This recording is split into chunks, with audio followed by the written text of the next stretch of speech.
Disclaimer. This video is made for entertainment purpose only.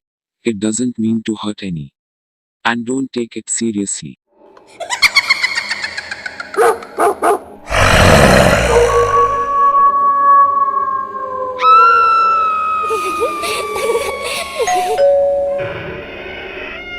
স্বাগতম ওলাদেবী জংশনে। এই স্টেশনে শেষ ট্রেনটা থেমেছিল প্রায় 100 বছর আগে। তারপর থেকে কেউ আর এই পথে ফিরতে পারেনি। কেউ বলে সেই রাতের ট্রেন আজও আসে, নীরব অন্ধকার চিরে ছুটে চলে মৃত্যুর ছায়া বহন করে। সাবধান, এই যাত্রা একবার শুরু হলে ফিরে যাওয়ার টিকিট আর থাকে না। প্রস্তুত তো? ভুতুরে ট্রেন এবার ছাড়ছে ওলাদেবী জংশন থেকে।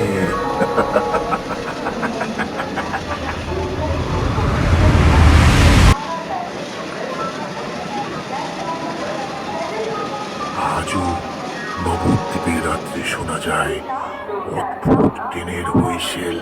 সবাই বলে এই শহরে কোনো রেল লাইন ট্রেন লাইন নেই, তবু ঠিক মাঝরাতে কেউ একজন সেই ট্রেনের আওয়াজ শুনতে পায়। বলে এটাই সেই ওলাদেবী জংশন।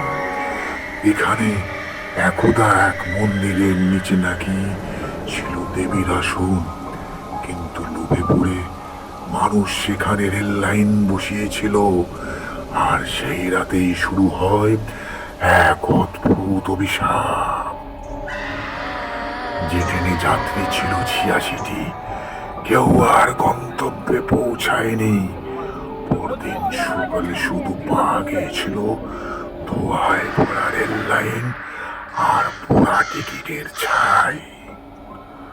লোকজন বলে ওলাদেবী রুষ্ট হয়েছিলেন। তার আশ্রয় ভেঙে মানুষ নিজের মৃত্যুকে আমন্ত্রণ দিয়েছিল।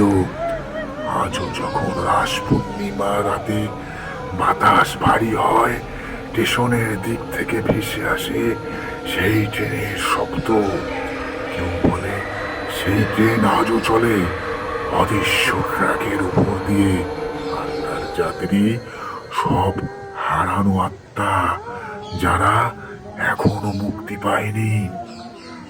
তুমি যদি কখনো ওলাদেবী জংশনের সামনে একা দাঁড়াও আর পিছন থেকে ট্রেনের শব্দ শোনো, পেছনে তাকিও না, কারণ তখন হয়তো তোমার নামও লেখা পড়ে গেছে সেই যাত্রী তালিকায়।